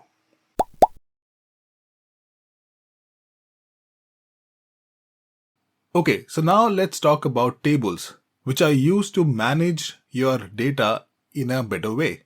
Now, what are tables? Table mean that you can convert any range of cells in your Excel file into a table. And that is a very good advantage for you when you're managing your data. And we'll see why is that the case. So in order to convert any range of cell into a table, you just need to go to Insert, and then within this, you'll see this option which says Table. So I'm going to click on this table here. And the moment you click on the table, it will ask you where is the data for your table. And it has automatically selected the range where your data exists. In case there is some mistake in this automatic range selection, you can change the range from here, right? And then next, it asks whether your table contains the header column or not. In my data, the header columns are there, which is order number, order date, product, city, and etc. So I'm going to keep this tick marked and press OK. Now instantly, if you see, there is some formatting applied on this, but this is not just formatting. Excel has converted that ordinary range of cells into a table now. Now you might be wondering, what is the difference between an ordinary range and a table? I mean, it's just a change of color, right? But no, that's not the case. There are many features that you get when you convert a range into a table. So let's deep dive into that now. So the moment you enter the table, you'll see a new tab in your toolbar ribbon, which is table design. Now this ribbon contains all the features that you can apply on a table. So first thing that you see here is obviously resize your table, which means resize this table by adding or removing rows and columns. So I'm going to click this and it's going to give you that same pop-up which you saw earlier where you can change the range of your data. Then there's an option to change the name of your table. I'm going to call this orders. So which means this entire range of cell, which is now a table, is called an order. Which means if I'm referring this table inside a formula, I can just simply say equal to orders and then the following formula. I'll show you how that works, okay? The next section is tools, wherein you have an option to remove duplicates. So let's see that with an example. So what I'm going to do is I'm going to just copy paste this last row and enter it again at the below. And instantly you might notice one thing. The formatting has extended automatically. That is because this is one of the features when you convert a range into a table. Whatever formatting that you had in the above cell or the previous cell, it will get copied onto the new row item or new column that you created. This is the same if I added a new column here as well, okay? What I'm going to do is I'm going to click on this table design again. And because I know there is a duplicate row here, what I'm going to do is I'm going to simply keep the table selected and click on remove duplicate. It's going to ask you whether you want to consider the entire data with all the columns, which we do, and then press OK. And it says one duplicate value found and removed, 21 unique values remain. Coming back to the tool section here, there's an option to convert this table back to a range. In any scenario where you want this table to be converted back to a range, you can do that. Then comes a very interesting feature, which is a slicer. So what you can do is you can add very nice looking filters to your data. So I'm going to insert this slicer now. And in this, it gives you a prompt. Which columns do you want to include in the slicer? I need the order date and let's select country and press OK. Now if you see, it has placed two very nice looking filters onto the page. And in this, what we can do is we can select any of the option and the data in the table gets filtered automatically. So I'm going to select France. So all the rows for France get selected here. There is an option to multi-select. So I'm going to click here and select Australia, Canada, and all these countries get added here. It's the same with the date as well. So I'm going to select 7/1, 12/5, and again multi-select multiple dates here.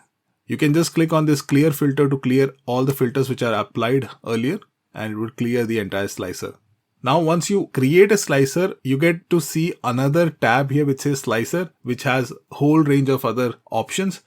Like for example, I click on slicer setting here, and then you can change the name of the slicer header here. You can change how the sorting is applied on the slicer, and then you can hide and unhide certain items from the slicer, okay? You can also change the design of the slicer, as in the color and everything. Now let's select back the table again and go back to table design. And in this case, the design part that I was showing you in the slicer is there in table as well, which is there in table styles. So if you just click on this drop down, you can select any number of styles from here. And then you have an option to create a new table style as well. So in case you don't like any of these styles, you can create a new style by clicking on new table style.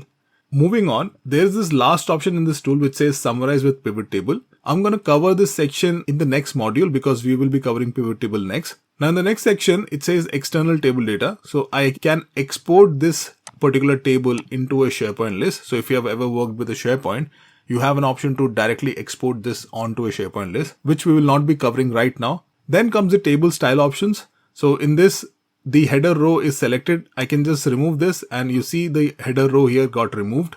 I have an option to add a total row to this table. So you click here and you'll see a total here.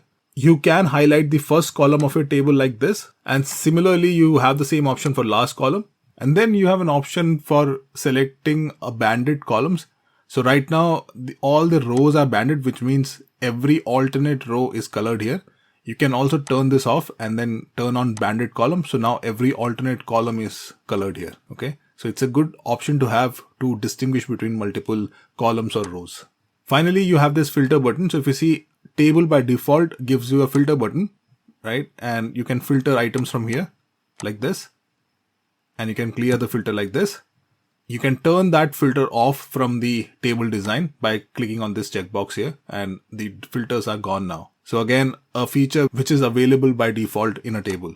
Now let me show you an interesting thing about tables. So as you saw, when we entered a new row here, the table got extended automatically. The same goes for column as well. So I'm going to enter a new column here which says net quantity. And if you see, the moment I entered that, the column for the table automatically got extended. So now the table range is between A till J. So I can check that by clicking on this resize table. And if you see, the range is A1 to J22, right?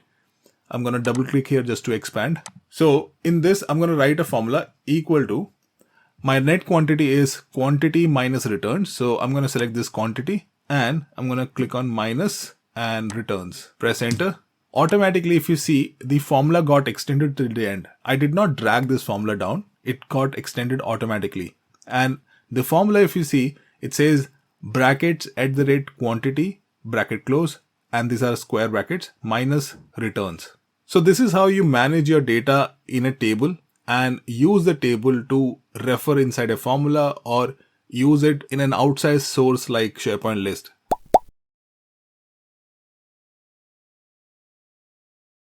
In this module, we'll talk about pivot tables. A pivot table is an interactive tool in Excel that allows user to quickly summarize, analyze, explore, and present large amounts of data in a flexible way. So this is how you create a pivot table. Come to the Insert tab here, and in this, you will see the first option, which is called pivot table. When you click on it, it gives you two options, from table/range or from external data sources. Now, because our data is inside this sheet itself, I'm going to use from table range.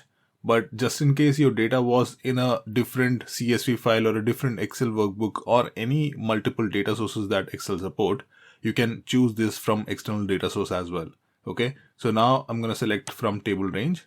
Automatically, pivot table detected the range that is there. In case the range that it auto detects is not correct, you can obviously change it by changing the range here in this placeholder. Next, you can choose whether you want to create a pivot table in a new worksheet or an existing one. I'm going to select existing worksheet and the location should be this. So it will create the pivot table on this cell. And then it says add this data to the data model. However, we will not be covering this portion in this course because this is an advanced topic for pivot table. I'm going to press OK here, and instantly Excel has created a pivot table on this sheet. Now, how does this pivot table help us analyze our data? Let me show you the basic interface of a pivot table. The moment I created a pivot table, it added a new tab at the top, similar to what we saw in a normal table. But then, before coming to all of these, I want you to quickly take you through the pivot table field section, which you can see at the right hand side here. Okay, this small panel is where the magic happens. So if you look at the top, it says pivot table fields, and then it says choose fields to add to the report. And then if you click on this gear icon here, it will give you an option to change the layout of this entire view here. I'm going to keep it default right now. And then next you have a search option where you can search a particular column which is there in your data. So basically what happened is when I created a pivot table using this data set, the entire data is stored inside this pivot table now. So which means I can summarize this entire data set using this pivot table, and all the columns which are there in that data exist within this pivot table. So when I click on this search tab here and write sales, it's going to search that column for me. At the bottom, it might be obvious to you all now, this section shows the columns that we have in your data, and it contains all the columns which are there in the pivot table range that we selected. Now, while selecting the range, one important thing that you should consider is your column should not have any blank headers. If there are, then pivot table will not get created and it will give you an error, and it will ask you to remove those blank values before you created pivot table. Coming down here, it says drag fields between area below. So the first section is filter. This is where if you want to add a slicer or a filter to your pivot table, you will drag that column onto this filter area. The second one is rows. So in case you want certain values in rows, you will drag that column here. Similarly, we have a column section. So for example, if you want certain data points in columns, you can add that here. And then finally, you have values, which contains numerical values, so that in case you want to summarize a certain column, you can add aggregation values onto this or normal values to it. The last option here is defer layout update. Now, what it does is, by default, when I drag a column onto the pivot table, the output is displayed instantly. But deferred layout, if I checkbox this, then that means the changes that I make on the pivot table does not get instantly refreshed on pivot table. I would have to click on this update button to get the numbers refreshed. Okay, but I would like to keep it unchecked right now because the data is not that heavy, and defer layout is normally used when the data is very heavy and you don't want the pivot table to be updated every time you make any change. Now let's see the pivot table in action now. I want to see the country names and then the total number of sales each country did. Okay, so I don't want the countries in different row items like this. Instead, I want one summary where we would have only one row item for each country. Okay, now this is very simple in pivot table. What I'll do is I'll drag this country column into rows because I want it in rows now, and then I will drag this sales column inside the values. Now, if you see, it has summarized this entire data into this small pivot table with 6 row items, which contains only one row item for each country. And then if you notice, we dragged sales here, but automatically it has applied a sum here, which means it will sum up wherever it found Australia and give you the total number of sales. Okay. You also have an option to see an average or count. So just click on this small arrow here.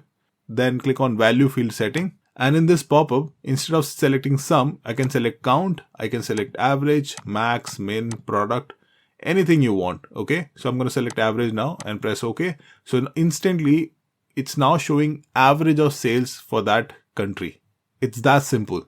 Now let's say you want to split this data in different product categories. You want to see what was the average sale for each product category you have in each of these countries. So what I would like to do is I would like to put product in the column section here. Okay. So again, it's very simple. I'm going to drag this product onto this column section, and then it has automatically split the sales value based on each product that you had in the data. Now, let's say I want the data to be filtered on the basis of date, and I only want the sales data for 2024. Okay, so I'm gonna drag this order date into the filter section here, and instantly the filter has added the top here. I'm gonna select the drop down and click on multiple selections. Just unselect all, and then I'm just gonna select only those values which are in 2024. And now it's showing only those numbers which were part of 2024 sales. Now let's look at a few more examples that we have in the pivot table analyze section at the top. Similar to the table, pivot table also offers us an option to change the name. So I can change this to sales summary. Then we also have an option to inserting a slicer. This is again same as we did for normal tables, but then there is one additional feature that is there in pivot table which was not there in table, is insert timeline. I can use insert timeline, and only the date columns or where some kind of date time value is there would be displayed in this list now. And I'm selecting order date and press OK, and it has given us a beautiful slicer based on the period column, and I can make selections using this. I can click on this button to clear the filter, and all the data came back again. The next one is a refresh button, which simply refreshes the latest data. So I'm going to change one of the numbers here. Instead of 3307, I'm going to convert this to 30,000. And now, because I have not refreshed this pivot table, the data is not displayed instantly. I'm going to click on this refresh button now, and you should observe the total number here for France. Okay, because this is a row item for France. I'm going to click on refresh, and if you see, the total number has increased to 8342 I can also change the data source. So I can click here, change data source, and it shows you the current source selected. If you have a new data source, you can change the range from here. Then you have a clear button, which can clear all the fields that you have selected. And then you have clear filters, which will clear any filters that you have applied on your pivot table. You also have an option to create charts using this pivot table. So I'm just going to select this, and then let's click on this pivot chart option here, and it will ask you which chart you want to place. Let's select this clustered column chart and press OK. And now if you see, it has created a chart based on this pivot table, and this chart contains all those fields which you have inserted in this pivot table, and also the drop down values, so that you can click on this drop down values and select any one of them. It will filter the chart accordingly. Cool, right? Now moving on, pivot table also has an option to create custom calculations within itself. So how do you do that? So there's an option here called field items and set. Click on this, and then you will see a couple of options. So if your cursor is selected in the value section of the pivot table, then you'll only see calculated fields. But then if you have selected a categorical value inside pivot table like this one, you can see both calculated fields and items. Okay, so I'm going to show you examples for both of them. Click on anywhere in the value section, select field item sets, and click on calculate fields. And this is where you can insert custom calculations. I want to say that total sales is equal to sales value. So I'm going to double click on the column here, sales, plus I'm going to open a bracket, returns multiplied by price per unit. And then I'm going to add this onto the pivot table. Click on add and click on OK. I'm going to remove the product from here just to avoid any cluttering on the pivot table. Now, if you see, I can see the total sales for each of the countries based on the formula that we just created. Okay. Now, in case you want to edit the formula, again, go to calculate fields and select the formula that you created, which was total sales. Change the formula from here and then modify, and that will modify that formula. Okay. In case you don't want the formula, then you can also delete the formula here. Now, what is calculated item then? Because we just saw calculated fields. What is calculated item? So I'm going to select any categorical value, which is this country column right now, and then click on calculate item. And now it says averages, standard deviation, and variances are not supported when pivot table reports has calculated items. So I'm going to press OK, and instead of average, let's change it to a sum. Again, click on field item sets, calculate item. What I'm going to do is I'm going to create a sort of a group, and I want to say that European Union is equal to, in the country, you should add anything from France plus Sweden plus UK. Okay.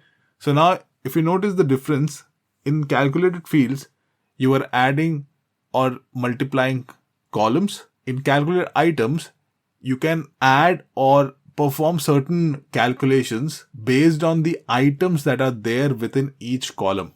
I'm not using the country column here. I'm using the values which are stored inside the country column. Okay, so I'm using France, UK, and Sweden. And I'm saying if there are values from any of these countries, it should be part of European Union. Okay, I'm going to add this. Okay, and if you see in the pivot table, it has added this new row, which is nothing but the summation of France, UK, and Sweden. Now, understanding all the features of pivot table is very important while doing any data analysis project. So it is crucial that you keep on practicing this important skill within Excel, and this will make a lot of difference when you're trying to work with any kind of data.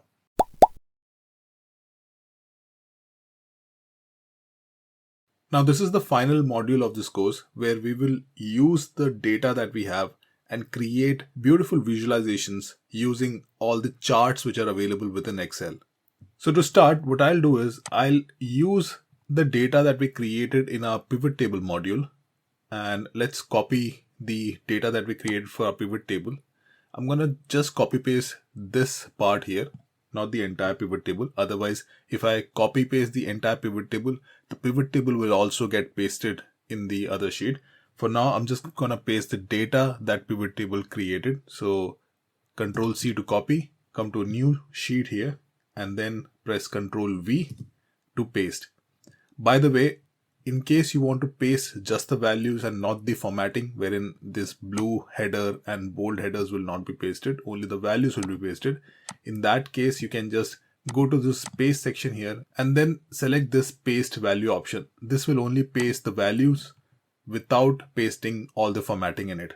The reason why we are choosing to use the summarized pivot data instead of the bigger data here is because when we are creating charts, it's always preferred that the data is summarized. Otherwise, the chart accesses would be really cluttered. And I'll show you this with an example.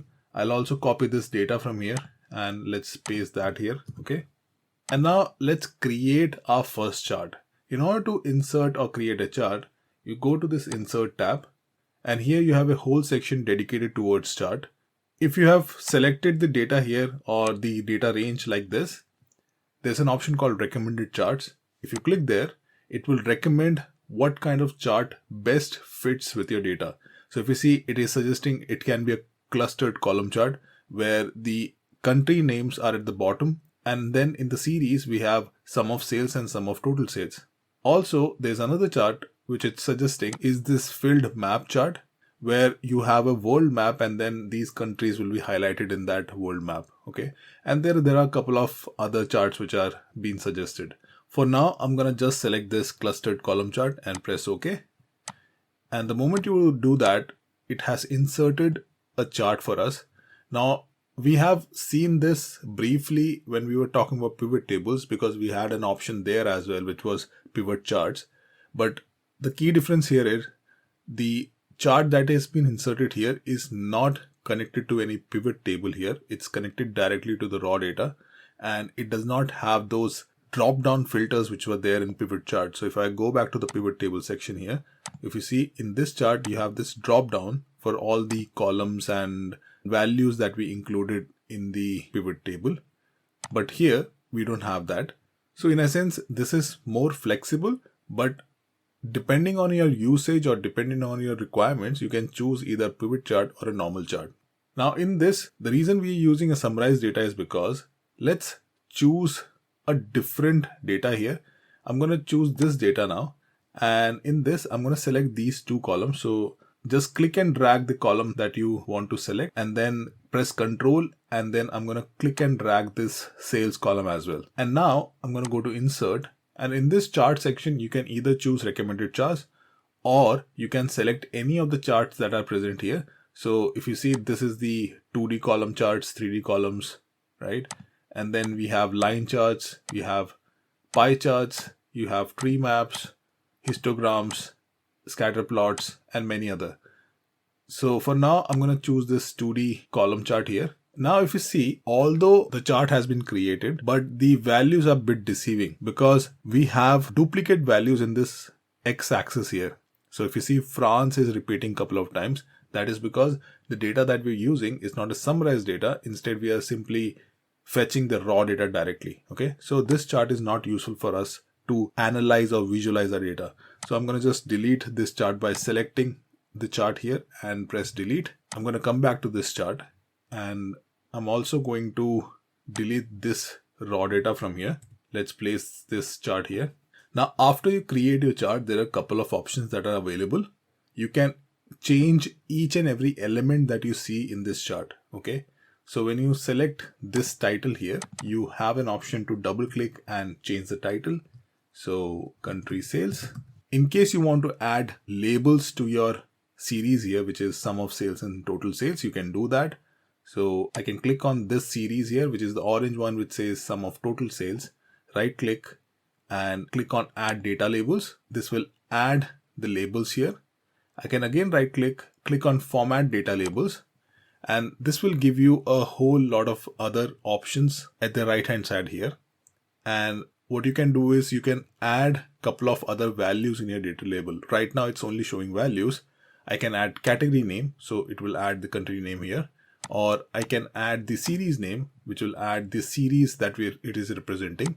I can choose how the label is positioned within this series.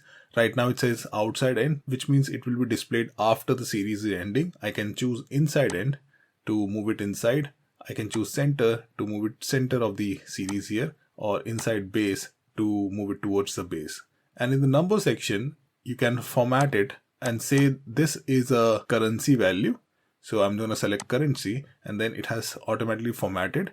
I can choose to have 0 decimal values and choose a formatting for negative numbers as well from here. So each series here is a different element. So I can choose this separately, the blue one, and right click and do all of these things.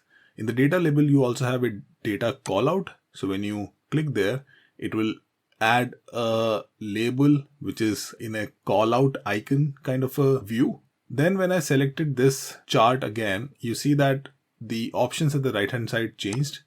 You can adjust the height and width. You can adjust few other properties which says move and size with cell. So for example, if I increase the size of this cell here, the chart size will also increase. I'm going to press Ctrl Z to go back. Similarly, there are some fill options. I can say give me a solid fill and let's color this as this color, or else I can choose to have a gradient color in this. You can have a border and choose a solid line or no line based on your requirement. Now, similar to a table and pivot table, when you create a chart, it automatically adds one more menu item in the ribbon above, which says chart design. And inside this, there are a couple of other options. You can add chart elements. So I can add an axis. I can remove an axis from here. If you see, when I click here, it says primary horizontal axis. It has been removed now. When I click here, it says primary vertical axis and it has been removed here. Axis title, chart title, data label. So you can turn off or on all these items here. There's a quick layout section here which helps you lay out your chart.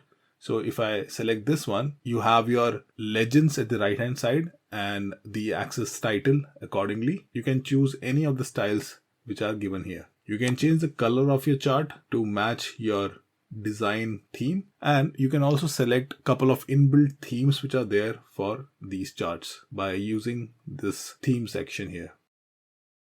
Now next in this we have switch row and column.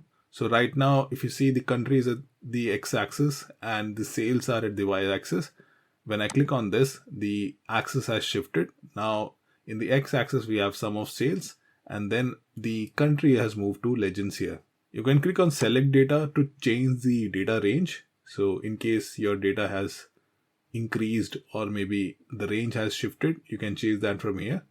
Or else you can also remove any of the axis values from here by unchecking this, or country from here by unchecking this and pressing OK. You can always get it back by clicking on this select data again and then enabling this sum of sales again and press OK. Once the chart is created, there's an option to change the chart type. Right now this is a column chart. I can change the chart type by clicking on this change chart type, and let's select a combo chart wherein one value would be in a series and second one will be a line chart like this, and automatically it has selected. Now you have an option to choose which one will be a clustered column series and which one will be a line. So right now by default the sum of sales is clustered column and sum of total sales is a line. I'm going to keep it as it is and press OK. And if you see, it has converted that total sales series into a line chart. Finally, you have a move chart option. This is just to change the chart location and where you want your chart to be placed. So if I click on new sheet and call that sheet as chart 1 and press OK, it will create a new sheet here which says chart 1, and it has placed that chart inside that sheet. Now I don't want this sheet right now, so I'm going to right click and click on delete, and it will ask you whether you want to continue. I will say yes, delete, and it will delete that chart. Now if you notice, because we deleted that sheet and we moved the original chart to that sheet, when I deleted that sheet, the original chart also got deleted. So be very cautious while you are deleting any object from Excel. So with that, we have covered all the modules which a basic Excel user will require. But this is not the end. Once you master all these basic functionalities within Excel, next thing is to move into specialized fields and master them, like advanced Excel formulas, advanced pivot tables, Power Query, and Power Pivot. I'll make sure that I bring more courses geared towards the advanced users of Excel, which will focus on each of these elements that I just mentioned. So stay tuned for that. If you're liking my content, then please consider subscribing to the channel and hit that notification bell icon so that you do not miss any content that I upload. And as always, thank you so much for watching. I'll see you in the next one.